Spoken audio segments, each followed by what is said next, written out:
What is going on there, citizens of the Reject Nation? Greg here today. So, a little late to this. I was up late at night editing some videos from that Prey premiere. I think they turned out really well. If you're interested at all, please go ahead and check it out. But we got ourselves a short trailer for Joker 2. Haven't seen it yet, but of course I want to talk about it. My fiance Olivia is the one who told me about it, and she got excited because it plays the song Cheek to Cheek in here. That's all I know about it, because she's a big Fred Astaire, Ginger Rogers fan. That song was made famous in the movie Top Hat. Got a friendly reminder about that, which automatically started making my mind churning some more, because I already have so many thoughts about what this movie might actually do. Thoughts that I think are a little bit different than what I hear most people saying about it. I'm sure some things that I'm thinking are very similar to what others have been saying, but there's aspects to where I feel like this movie might be exploring that I haven't heard commentated on yet. Maybe I just missed it, but I'm curious to hear what you guys think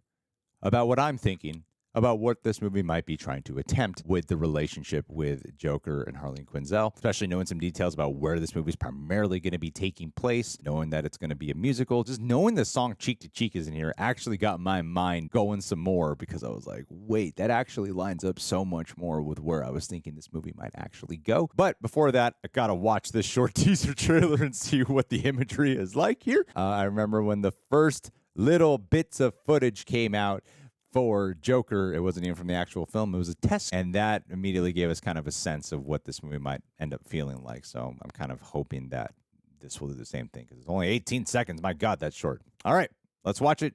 Leave a like. Let's get to it.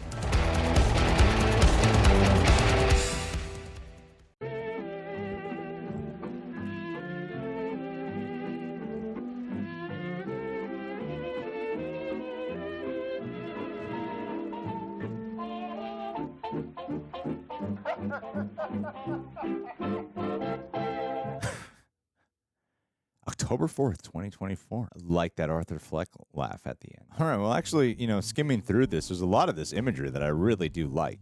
First off, I love the red background.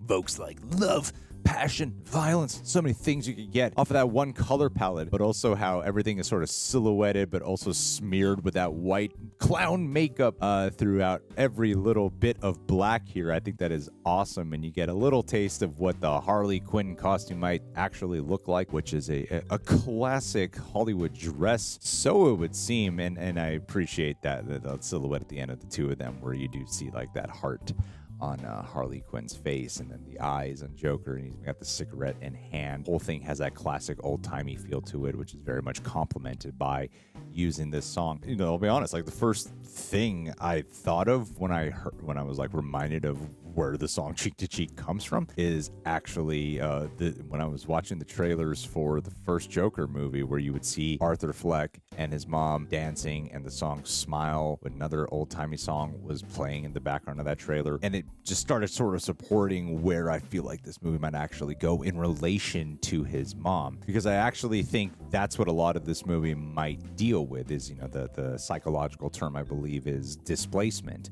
Arthur Fleck obviously did not have a good relationship with his mom. He's definitely got some mommy issues, right? Hearing that this movie is primarily going to be taking place in Arkham Asylum, first thing I ever thought when I heard the rumor that Lady Gaga was going to be in this movie, I actually think she'd be a good Harley Quinzel.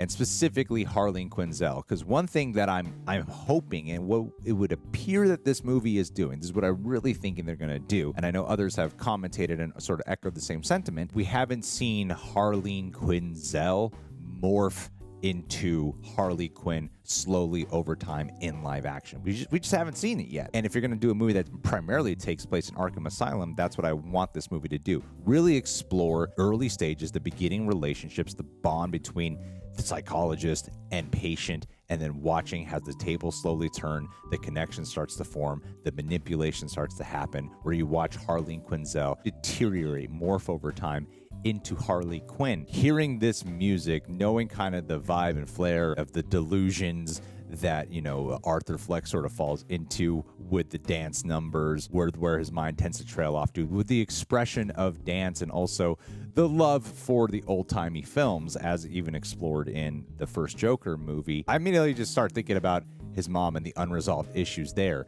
And I feel like that's where this movie's probably going to be going down the route of in terms of the psychological exploration, specifically regarding Arthur Fleck. Because a lot of times in relationships, when it comes to displacement, if people have like some real, truly unresolved issues with their parents, that often gets taken out on their significant other or their partner, someone who they might, because I'm kind of wondering, like, what if in this movie because sometimes it's really up in the air, like, does Joker actually love Harley Quinn? Is he just abusing her? You know, depending on which comic book you're reading or which medium you're watching, it could just be pure manipulation, just wanting a sense of ownership, just liking the validation of it. And sometimes he actually does seem to really have real feelings for her, but it just comes out in thwarted ways. I think this movie would be more interesting if it does go down that route, where Arthur Fleck does actually have, you know, a connection with Harley and Quinzel, but as their bond becomes stronger, he actually becomes more abusive. And why is he becoming more abusive? I could imagine that they are probably having conversations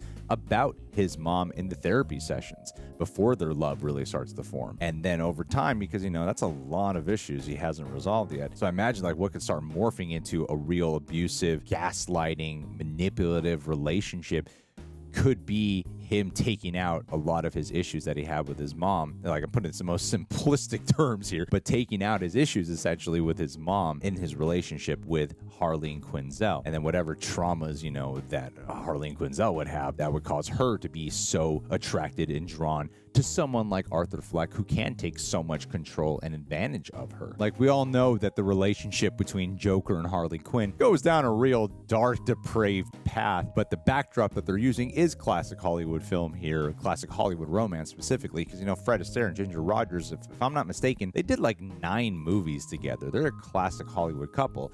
And when thinking about the musical number, to see like this imagery that they're putting out here, is the musical number is going to be actual singing? One would assume, just because Lady Gaga's in here, that you would get actual singing music numbers, or will it be a little bit more like just dance numbers and it's all just visual language to watch these like dreamlike delusion sequences of their love being this beautiful escapism romance, but really it's twisted. Either flair I think would work, because even if it is singing numbers, I think that would only go to support a little bit more of that insanity, you know what I mean? Honestly, the little bits that we know about this film, where it's going to be taking place, primarily at Arkham Asylum, knowing it's going to have some musical numbers, the imagery that they are putting out there, knowing that's going to be focusing on Harley Quinn and Arthur Fleck, and knowing just like the mental health themes that got to carry over and the psychological themes that got to carry over in some fashion, I imagine that there's probably something really rich in context that we could explore that truly does make it a genuine sequel to the first one, especially if you are carrying over those traumatic roots that he has with his mom,